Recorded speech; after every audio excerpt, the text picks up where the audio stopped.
প্রদান করেছি এবং সেই অনুযায়ী আমরা অবশ্যই পুনঃখননের জন্য দ্রুত পদক্ষেপ গ্রহণ করব। এই বর্ষায় মানুষগুলো এইবার বর্ষায় যদি স্বাভাবিকভাবে পানির স্রোতটা না করতে পারে তাহলে তো সেখানে অবশ্যই আবার জলাবদ্ধতা হবে, কোনোভাবে কৃষিকাজ হবে না।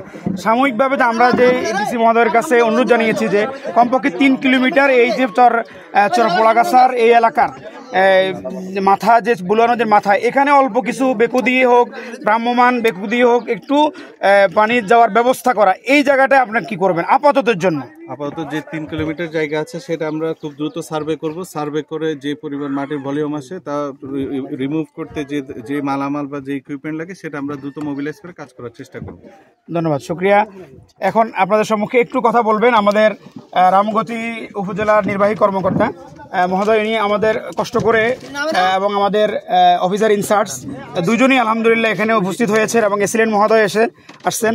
তো আলহামদুলিল্লাহ আমরা গত কিছুদিন আগে আপনারা দেখেছেন যে আমরা ডিসি মহোদয়ের কাছে গিয়েছি এবং সেখানের প্রস্তাবনা অনুযায়ী আমরা এই প্রস্তাবনা দিয়েছি যে দীর্ঘমেয়াদী এবং প্ল্যানিং এবং বড় অর্থের যে বিষয়টা ৭৬ কিলোমিটার খননের বিষয়টা সেটা দীর্ঘ সময়ের ব্যাপার অর্থের ব্যাপার আছে। কিন্তু আপাতত চরকাদিরা, চরবাদাম, চরআলগি, চরপোড়াগাছা, বড়খেরি সহ যে জায়গাগুলো এখনো পানি জলাবদ্ধতায় রয়েছে এবং আগামী দিনে কোনো কৃষি এবং ফসলি জমি কিছুই করতে পারবে না। এক্ষেত্রে ডিসি মহোদয় পানি উন্নয়ন বোর্ডকে পাঠিয়েছেন এবং আমাদের নির্বাহী কর্মকর্তাও আলহামদুলিল্লাহ আন্তরিকতার সাথে তিনি আজকে দীর্ঘ 2-3 ঘন্টার সময় এখানে দিয়েছেন। উনি এখানে জলাবদ্ধতার মূল কারণ কি পেয়েছেন এবং এই সাময়িক ওনার জনগণকে কিভাবে তিনি সহায়তা করতে পারেন এ ব্যাপারে উনি একটু কথা বলবেন। নির্বাহী কর্মকর্তা রামগতি উপজেলা। Thank you. আসসালামু আলাইকুম।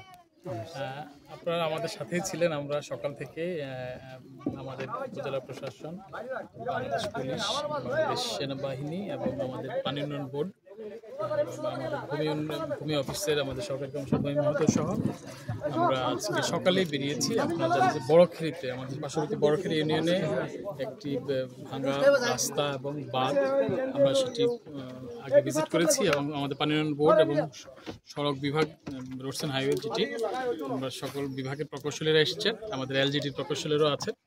আমরা সেখানে দেখেছি একটা স্থায়ী সমাধানের চিন্তা ভাবনা হচ্ছে। আর এই যে ভুলুয়া নদী, এটি আসলে এখানকার জলাবদ্ধতার জন্য একটা বড় একটা সমস্যা, আপনারা জানেন মানুষজন কষ্টে আছে এটার জন্য। এইটার সমাধানের জন্য সরকার কাজ করে যাচ্ছে। এরই অংশ হিসেবে আমরা পানি উন্নয়ন বোর্ডের সহায়তায় এই নদীর দৃশ্যমান যেই প্রতিবন্ধকতাগুলো ছিল সেগুলি অপসারণ করা হচ্ছে। আর বাকি যেগুলো আছে আজকে পানি উন্নয়ন বোর্ডের প্রকৌশলীরা এসছেন, ওনারা দেখে আশা করা যাচ্ছে শীঘ্রই কাজগুলো নেবে। আর যে পানির যে নদীর যে খননের বিষয়টি আমরা প্রকৌশলীদের সাথে কথা বলেছি, ওনারা যেটি বলেছেন যে এই ৭৬ কিলোমিটারের নদী খননের একটা বড় প্রকল্প নেওয়া হবে এই অঞ্চলের জলাবদ্ধতা নিরসনের একটা স্থায়ী সমাধানের জন্য। আমরা আশা করি সদস্য সরকার এই প্রকল্পটি জনস্বার্থে শীঘ্রই অনুমোদন দিবেন এবং আমরা শীঘ্রই এই ভুলুয়া নদীর জলপ্রবাহ এবং পানির সংরক্ষণের ক্ষমতা বাড়বে এবং এই অঞ্চলের মানুষের ভোগান্তি দূর হবে। এটি দীর্ঘমেয়াদী প্রক্রিয়া। আর স্বল্প মেয়াদী যেটি আমাদের সম্মানিত উপবিভাগীয় প্রকাশনী ইতিমধ্যে বলেছেন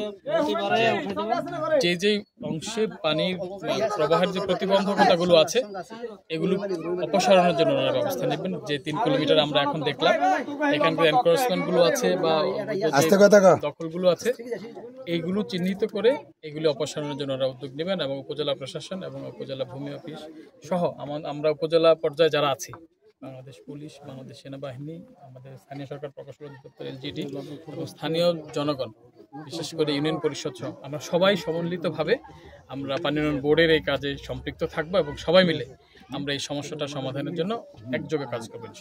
ধন্যবাদ সবাইকে। আমি এই সময় আমরা এসে দেখেছি যে এখানে অবৈধ যে স্থাপনাগুলো এগুলো ছিল একবার জরাজীর্ণ, এখন ওগুলো সরে যাওয়ার কথা ছিল, কিন্তু এখানে এখন টিনের ঘর হয়েছে। যদি এই বছরের মধ্যেই মানে আমাদের খননটা একটু দীর্ঘমেয়াদী হোক পরে হোক, আসলে এই স্থাপনাগুলোকে আমরা আগামী বছর এই বর্ষার সময় দেখবো কিনা, নাকি এগুলো আবার পাকা হয়ে যাবে, এ ব্যাপারে একটা আপনার স্পষ্ট আপনার বক্তব্য চাই। পাকাপোক্ত হওয়ার কোনো সুযোগ নেই। অবৈধ দখল অবশ্যই অবৈধ এবং এটা উচ্ছেদযোগ্য।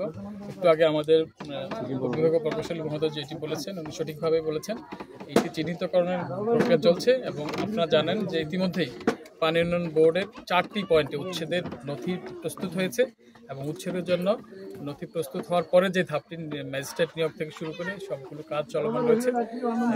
যে নথিটা প্রক্রিয়াজাত করার পরেই আমরা আশা করি 4টি পয়েন্ট, আজাদনগর চৌধুরী বাজার পয়েন্ট, সুইচ গেট পয়েন্ট, তারপরে জনতা বাজার পয়েন্ট এবং বড়খেরি পয়েন্ট, এই 4টা জায়গায় অলরেডি উচ্ছেদের কার্যক্রম চলমান, নথি প্রস্তুত হচ্ছে এবং শীঘ্রই এটি শুরু হবে। আর যেখানে আজকে যেগুলি দৃশ্যমান হলো এগুলো আমরা চিহ্নিত করে উচ্ছেদ প্রক্রিয়া যাব এবং যেই প্রক্রিয়া যতটুকু ফলো করার কথা এটা করে অবশ্যই অবৈধ স্থাপনা উচ্ছেদ করতে হবে এবং আমরা আশা করি শীঘ্রই আমরা সেটা করতে পারবো। আলহামদুলিল্লাহ। যে সমস্ত রাস্তায় কালভার্ট দরকার 10টা, এখানে একটা কালভার্ট দিয়ে দিছে।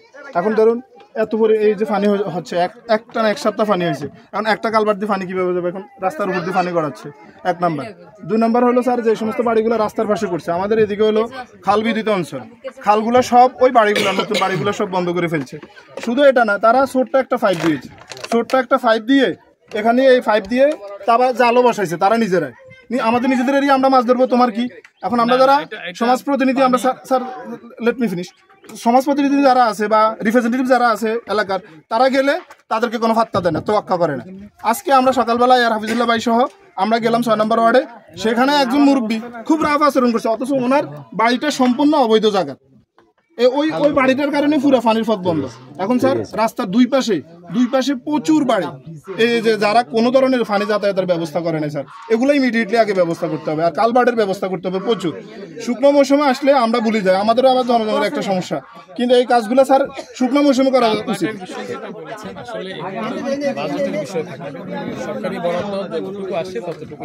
অনেক কালভার্ট স্যার করে বন্ধ করি, কিছু কালভার্ট আছে, কালভার্ট করার পরে সময়ের ব্যবস্থা দেখতে যে মালিকানা জমি করে বন্ধ করে এটা আসলে কার্যকর হয় না। জনগণের সচেতনতাটা দরকার আমাদের। যারা সরকারি জলপ্রবাহ বন্ধ রাখবেন তাদের সদিচ্ছার প্রয়োজন আছে এবং তাদের আমরা আশা করি তারা সচেতন হবেন। সরকারি যে জল প্রবাহের যে ব্যবস্থাগুলো আছে, আমাদের যে মেকানিজম আছে, এগুলো যেন সচল থাকে। কিছু জায়গায় স্যার আপনার বাধ্য করতে হবে স্যার। আর যে সমস্ত জায়গাগুলোর মধ্যে বাস্তবিক অর্থে এই ব্যবস্থা আছে, সেগুলো যদি নির্ধারিত কর্তৃপক্ষ, মেম্বার, চেয়ারম্যান সহ জনপ্রতিনিধি অথবা রাজনৈতিক ব্যক্তিবর্গ যদি সুনির্দিষ্ট অভিযোগ দেয়, সেটার ব্যাপারে আপনারা সুনির্দিষ্টভাবে পদক্ষেপ নেবেন ইনশাআল্লাহ। গত কয়েক মাস ধরে এই বর্ষা মৌসুমের আগেই আমরা স্থানীয় জনপ্রতিনিধি, সামাজিক এবং নেতৃবৃন্দ যারা ছিলেন তাদের সাথে নিয়ে বাংলাদেশ সেনাবাহিনী ছিলেন, পুলিশ ছিলেন, পানি বোর্ডের ব্যবস্থাপনা আমরা এই প্রতিবন্ধকতাগুলো দূর করা শুরু করেছি এবং এর কিছু সুফল আপনারা পাচ্ছেন।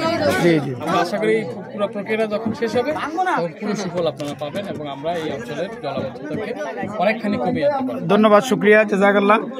আশা করছি আজকের ইউনো মহোদয় এবং পানি উন্নয়ন বোর্ড সরজমিনে দেখে গেছেন, ওনাদের হৃদয়ে আঘাত লেগেছে, ওনারা উপলব্ধি করেছেন যে এই বিষয়গুলো আমাদের সকলের প্রাণের দাবি, সেগুলো যথাযথভাবে বাস্তবায়ন হবে ইনশাআল্লাহ। ধন্যবাদ সকলকে। আসসালামু আলাইকুম।